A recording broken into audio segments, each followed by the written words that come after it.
వైఎస్ఆర్ జిల్లా పులివెందుల జెడ్పీటీసీ ఉప ఎన్నిక ప్రచారంలో కడప ఎంపీ అవినాష్ రెడ్డి, వైఎస్ఆర్సీపీ రాష్ట్ర ప్రధాన కార్యదర్శి సతీష్ రెడ్డి, ఎమ్మెల్సీ రామసుబ్బారెడ్డి, పార్టీ నేతలు, కార్యకర్తలు పాల్గొన్నారు. వైఎస్ఆర్సీపీ అభ్యర్థి హేమంత్ రెడ్డిని గెలిపించాలని ప్రజల్ని కోరారు. పులివెందుల గడ్డ వైఎస్ వారి అడ్డా అని సతీష్ రెడ్డి అన్నారు. వైఎస్ కుటుంబం ఎప్పుడూ ప్రజలతో మమేకంగా ఉన్నారని తెలిపారు. ప్రజల్లో ఆ కుటుంబానికి ఉన్న పేరును ఎవరూ చెరపలేరన్నారు. 2 ఏళ్ల నుంచి ఖాళీగా ఉన్న జెడ్పీటీసీకి కావాలని ఉప ఎన్నికలు నిర్వహిస్తున్నారని మండిపడ్డారు. టీడీపీ నేతల కుట్రలు, కుతంత్రాలపై తీవ్ర ఆగ్రహం వ్యక్తం చేశారు వైఎస్ఆర్సీపీ నేత సతీష్ రెడ్డి. వైఎస్ జగన్ గొప్ప ప్రజాస్వామ్యవాది అన్నారు సతీష్ రెడ్డి. వైఎస్ జగన్మోహన్ రెడ్డి ప్రజాస్వామ్య విలువలకు కట్టుబడి ఉంటారని చెప్పారు.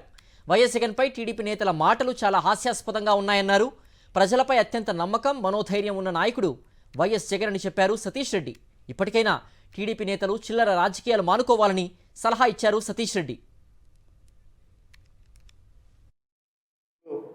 బెదిరిస్తున్నట్టు, ఇటువంటి బెదిరింపులకు వాళ్ళు లొంగమని చెప్పినట్టు ఒక వార్త రావడం, దానికి పర్యవసానంగా ఒక కంప్లైంట్ ఈ విశ్వనాథ్ రెడ్డి అని చెప్పేసి ఎవరైతే వైఎస్ఆర్ కాంగ్రెస్ పార్టీకి సంబంధించి మండల ఉపాధ్యక్షుడిగా ఉన్నారో ఆయనతో ఒక కంప్లైంట్ ఇప్పించడం జరిగింది.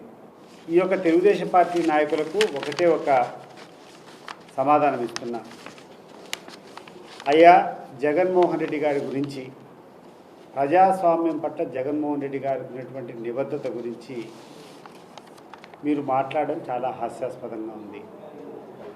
2019 ఎన్నికల్లో జగన్మోహన్ రెడ్డి గారి పైన నేనే పోటీ చేశాను. 2024 ఎలక్షన్స్లో కూడా జగన్మోహన్ రెడ్డి గారి తరపున ఈ యొక్క ప్రచారంలో కానీ ఎలక్షన్ రోజు తిరగడం కూడా, ఎలక్షన్ ఏజెంట్గా తిరగడం కూడా జరిగింది.